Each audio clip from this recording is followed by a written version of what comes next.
പടയുടെ പൊന്നു 18 അമ്പലവാഴിയുണ്ടയ്യാതെയോപകൾ കേൾക്കവേ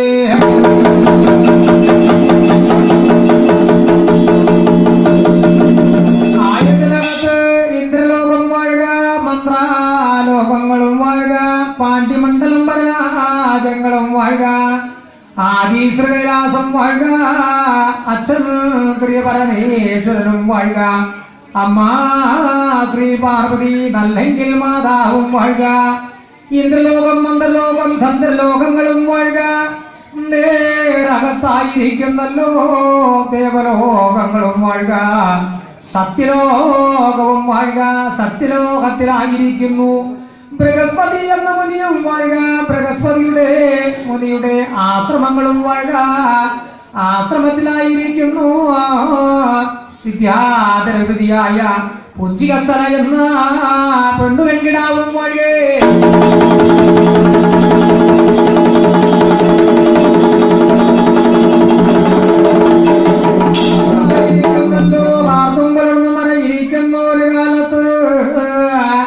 അന്നേരത്തായിരിക്കുന്നു ബൃഹസ്പതിയുടെ ആശ്രമത്തിലായിരിക്കുന്നല്ലോ.